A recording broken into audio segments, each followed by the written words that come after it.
You are Locked On Texas Tech, your daily podcast on the Texas Tech Red Raiders. Part of the Locked On Podcast Network, your team every day.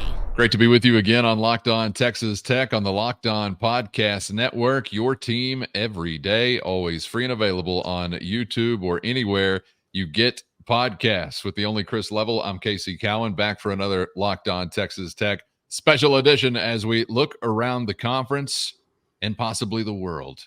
The Big 12 weekly conversation, a pretty interesting one this week, Chris. Want to get into with you coming up in just a moment what has been seemingly a change in temperature as it relates to some Big 12 bravado from head coaches and some of that ilk, not just head coaches, but we'll get into some of what's been going on with Neil Brown, with Mike Gundy, down in Waco, up in Boulder, Colorado, with Deion Sanders.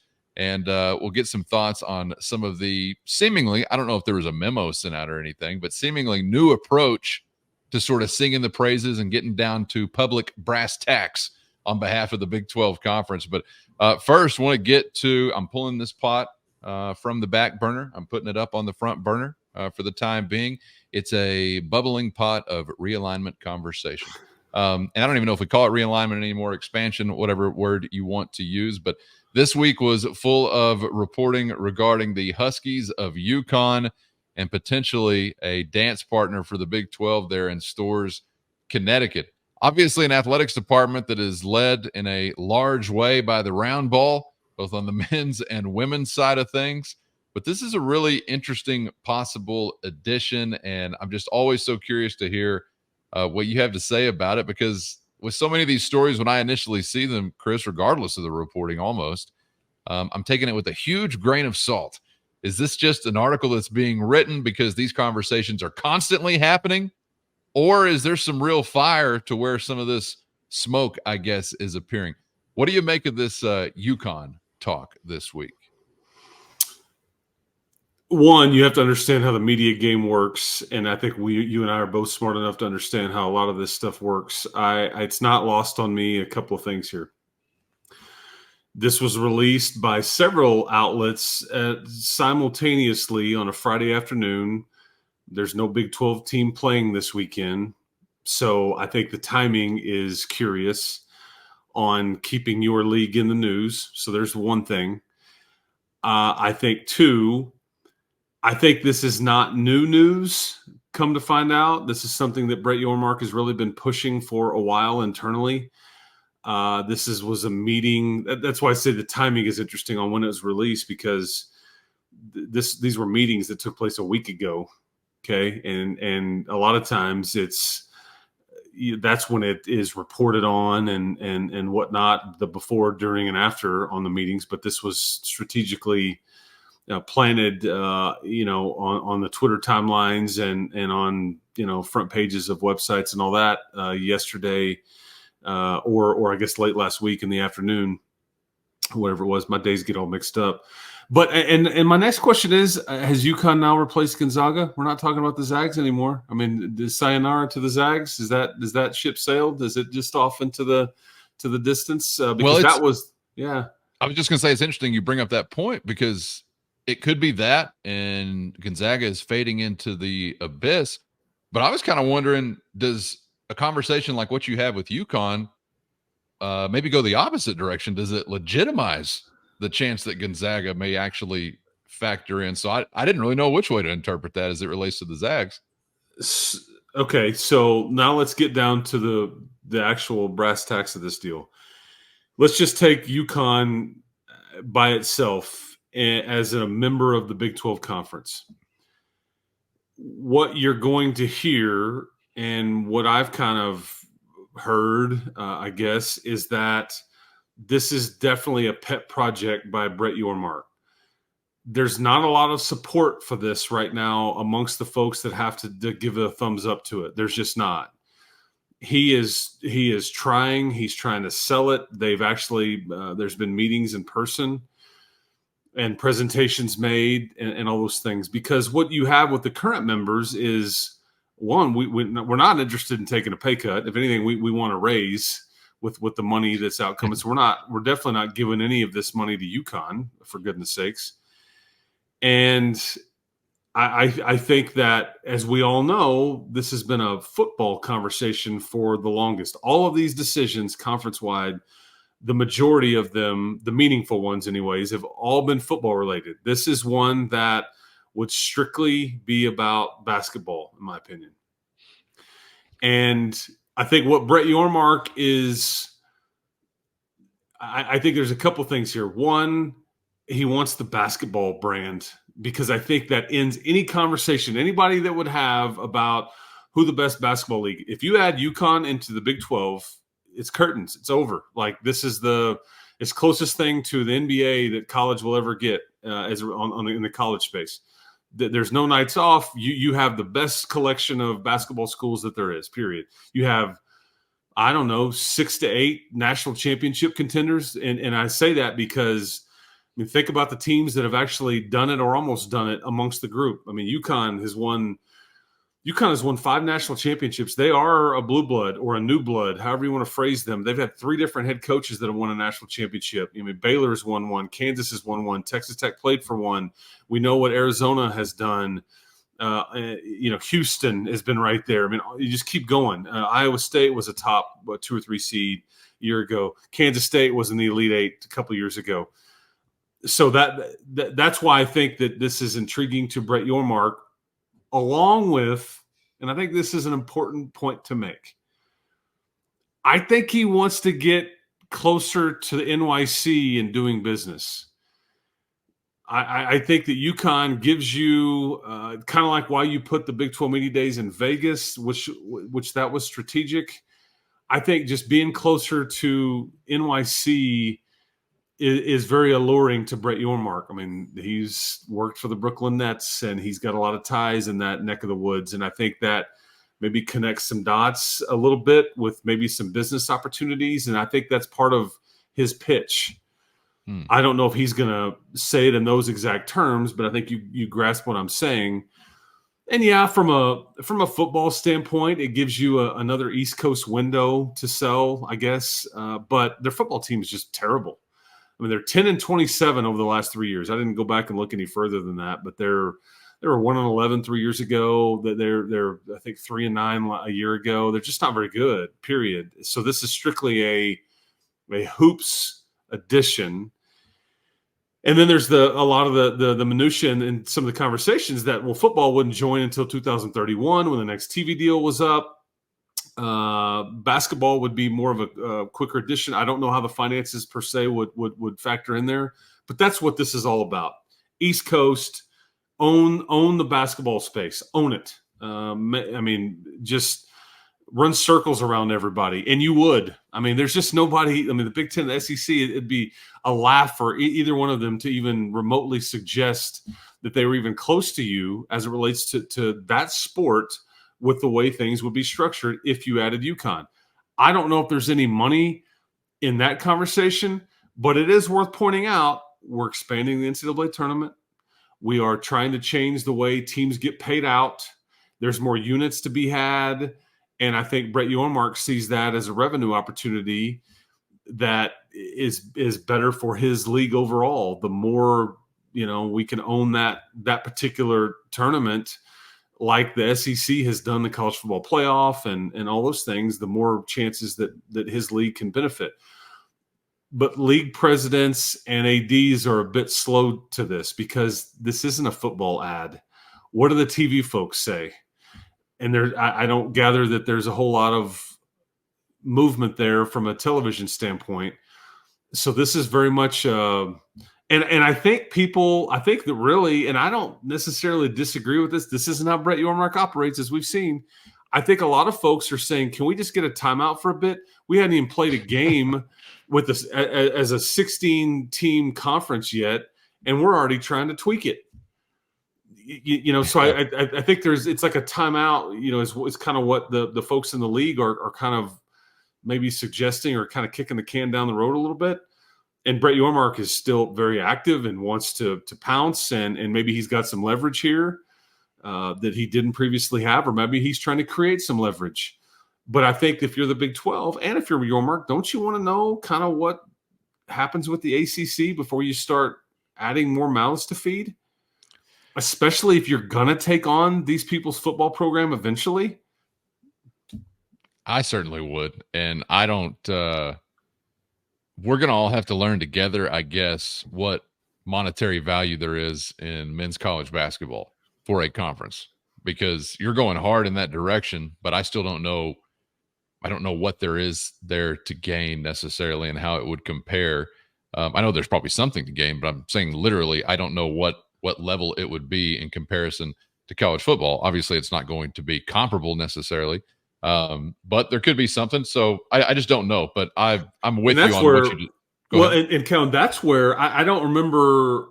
I guess it wouldn't be until 31, but remember, this is where the conversation comes into where Brett Yormark kind of suggested, what happens if we just take these rights and we do a football only agreement and then we do a basketball only agreement? Yeah. And that's where maybe he's trying to create value. That's a gamble. Yes, and it is. it's a ways off, but that's why I don't know if there's any true sense of urgency to do something like this many years ahead of time.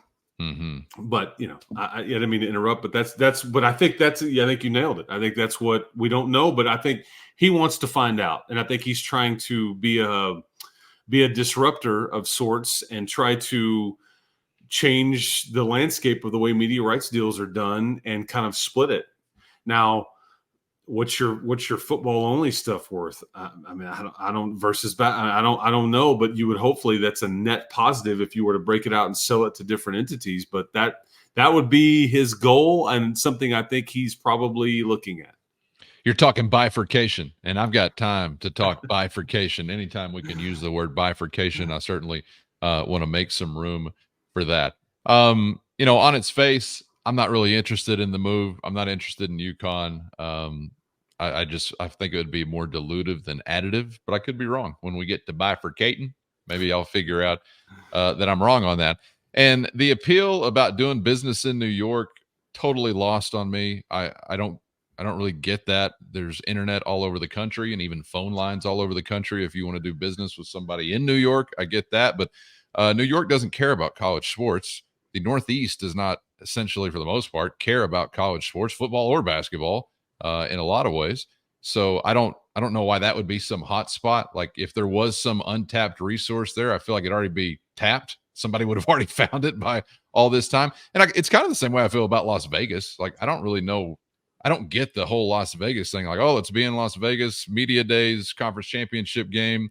It's great from a fan standpoint. It can hit the tables right after the game, I guess, or right after the press conference. But if Las Vegas was like so great for college sports, then why is UNLV an afterthought? Like I don't really get those things. They're kind of lost on me. It's another thing that I'll have to learn, I guess, as we go as to what the appeal might be. But I feel like sometimes they're sort of flashy objects that can get our attention, and maybe for good reason. But then maybe also at some point we figure out, damn, this is kind of a waste of time. We didn't really get anything out of this. But again, if it gets Casey and Chris to the craps tables at some point in time during a football season, I'm fine with that. I got no beef with that. So let's go ahead and party in Vegas. But 7-11, high and low. Look out, baby. It's the come out roll. I do. I mean, I like him thinking outside the box, but those are my kind of elementary perspectives on things like that. It's a little lost on me. Like I said, I don't know any other way to phrase it, but there's those are hot spots. There's population there. There's corporations there in both places. Yeah. I'm with you. I don't know that must mean in his mind ability to sponsor stuff, ability to do some things in those cities that would generate revenue for this league, which is the only reason why you're doing this. I mean, it's just the only. Because while I agree with you, they don't care about college athletics up there. There is an enormous amount of just population and money in general in that part of the country. Yeah. But how does that translate? How does that benefit the Big 12 conference if they're not giving any of that to you? I don't, and that's where he must have answers there. So I don't know, but I think that's part of his angle here. Yeah, he's been full steam ahead in so many regards, but how about some judicious full steam ahead at some point in time? I mean, I don't know. Maybe there is a point where you feel like you might want to take a breath and see how the dust will settle. But It's Brett Yormark's Big 12 world, and we're living in it. And I'd rather be living in Brett Yormark's Big 12 world than Dan Beebe's Big 12 world. So I'm certainly not going to lament the fact that he's going about it the way that he is, but really interesting, and obviously some cons that could come along with some of the pros. So can't wait to find out maybe what that looks like. Before we get out of here, this doesn't have to be some in-depth conversation, but I know this has not been lost on you recently, and it's certainly gotten my attention.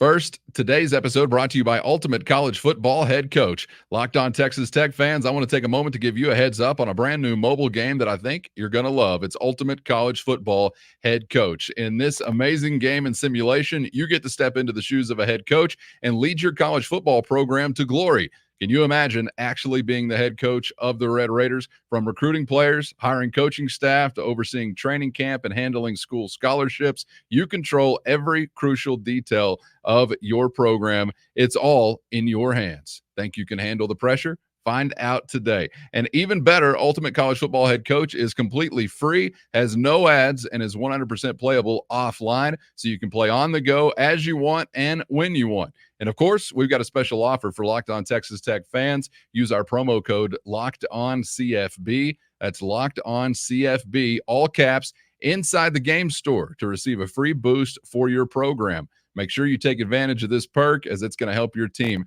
get off to a strong start. To download the game, just visit ultimate-cfb.com. That's ultimate-cfb.com, or find it in the app stores, and kick off the ultimate football experience with Ultimate College Football Head Coach now, and begin your coaching legacy today. Before we get out of here, this doesn't have to be some in-depth conversation, but I know this has not been lost on you recently, and it's certainly gotten my attention. As far as some Big 12 voices being heard, and kind of for a variety of reasons, I guess. Like Deion Sanders is always in the news because he's Deion Sanders. He's very abrasive to some, very affable, I suppose, to others. He's been like banning reporters from covering his team because they're talking too much ish about him. He's mad at CBS Sports, and then he's friends with CBS Sports. That's sort of a conversation unto itself surrounding Deion Sanders. But then there's also this conversation around some other Big 12 coaches that are kind of like, I don't know if I would call it puffing their chest out necessarily, Chris, but it seems like it's almost no holds barred now. Like when Neil Brown is talking smack to ESPN, I don't know that he's doing it in the sense that, hey, we're awesome and y'all need to be talking more about how awesome we are. That's puffing out your chest to me. I don't know that that's the vibe necessarily, but it's almost like kind of the gloves are off. And he's talking about, well, I don't know how you still have a job, to some ESPN reporter, given how off he's been, I guess, on some of his coverage or some of his projections. Baylor is out there with their We Pay Players shirts. Again, is that a Big 12 deal, or is that more specific to Baylor's new personality or whatever it might be? Obviously, Mike Gundy is happy to say whatever Mike Gundy wants to say when a microphone is in front of his face. He's done that, I don't know, maybe 1,000 times in his life. But it does seem kind of like there's some sort of like muzzle removed. I don't know. Like I said, it's not like they sent out a memo from the conference office like, hey, everybody get out there and let's get the bumping gums. But I know you're picking up on some of this just like I am, and probably a lot of college football fans are, that there's, if you want to call it bravado, whatever you want to call it, there's sort of a new demeanor, I guess it seems like, to the league. Yes, and within the last week or so, Sonny Dykes also had a press conference where he basically he kind of complimented / just really hammered the SEC, and it got a lot of pub for their week scheduling and the way that they schedule a glorified bye week in early November. Yeah, he's like, they're the smartest league there is. It's times 10, and they've got it figured out. They've just been smarter than everybody in doing this because they have that second bye week and all of a sudden. He's not wrong, but okay, so yeah. So Mike Gundy comes out and was like, "Tell your agents, guys, quit calling me. Negotiations are over. Like, we'll talk to you in December, but now it's down to football." We got QR codes on the back of their helmets. That's right. Yeah, the Neil Brown thing I love because I love Neil. Neil's good people, man, and I love a fired up Neil Brown. And honestly, he should be fired up. I mean, he he earned the right to puff his chest out if he wanted to. I mean, everybody was trying to fire him last year. He was number one on all those hot seat lists. And what did he do last year? They won 9 games. Yeah. I mean, and he's got a really good team coming back this year. And it's not going to shock me if in week 1 here they knock off Penn State at home and they'll be burning couches for a week up there in Morgantown. And it'll be great for the entire Big 12. Yeah. As Penn State is ranked 8th in the country. Yeah. But yeah, he felt his quarterback was being disrespected by a top 100 player list. And I think he did. I think he called the guy up and was like, how do you have a job? I love it. I mean, he's like, no, I'm being serious. Like, tell me, like, who pays you? How are you employed when you put out this crap? You know, and I mean, and I think went on an ESPN radio show and told this story. Yeah, and so that's why we all know about it. The Aranda, I mean, they're just not gonna hide it, and I think there was some question whether Baylor was gonna really dabble in the skin trade, if you will, and all of a sudden they're like, yeah, and so they're just, let's put on a shirt. Oh, they're dabbling. I did think that was speaking of the media game we've talked about before and the timing of certain things. I did think I tell you what I think was fascinating about when Baylor first popped that out there on social media. It was shots of their coaches at practice, and it green shirts, and I think in gold it says "We pay players," and it just got all this. Everybody went crazy with it, and they were like, "Look at this! This is fun." This was about an hour or 3 after it was reported that Gary Patterson was no longer a part of the staff, and everybody was trying to figure out why. And then that just disappeared because it was the "We play players" thing, and that's what everybody remembered heading into the weekend. And everybody's since forgotten about the Gary Patterson departure in Waco. I thought that timing was interesting. I did notice that part. You got to pay attention, people. You got to pay attention. I'll tell you what I love about all of these things, though. Yeah, and then the Dion thing. He just the Denver Post. Like, you're not allowed to ask me questions anymore. Like, you are banned from asking me questions and interacting with me anymore. And he's got, I didn't know this. This is unheard of. He's got this in his contract where media access to him must be mutually agreed upon, which is that by the very definition, that's not a mutual agree upon. Like, it's one-sided. I have to agree to be able to talk to you. Yeah. And so he's chosen Denver Post. You've been voted off the island. Your flame has been extinguished. And some of the Denver Post asked for examples, and I just thought that the press release was hilarious. Well, so we gave them these examples, and it was, you can go find it out there. It's pretty funny. Yeah. That's a very well respected columnist in sports. Mr. Keeler there, that's been around a long time and covers pro sports and all those things. And he's just not picking up what Dion's putting down, and it got a little heated. I say all this to say that we are on the cusp of what we think is going to be a wildly exciting Big 12 football season. I don't know how much fruit it will bear as it relates to the playoff or championships or anything like that. But I think we're anticipating a very wide open race and an entertaining conference schedule and just conference in general. And you used the term "no holds barred" a while ago. If they want to WWE this thing up and you want to put a bunch of guys that are just cutting promos like wrestlers do and try to put people, I'm here for it. I mean, because you were fighting for relevancy. That's really what you're fighting for. And I think when you take some of the blue bloods out of your league and now you're fighting for relevancy, no better way to do it than start popping off. Now you got to back it up. But I love it. I love it.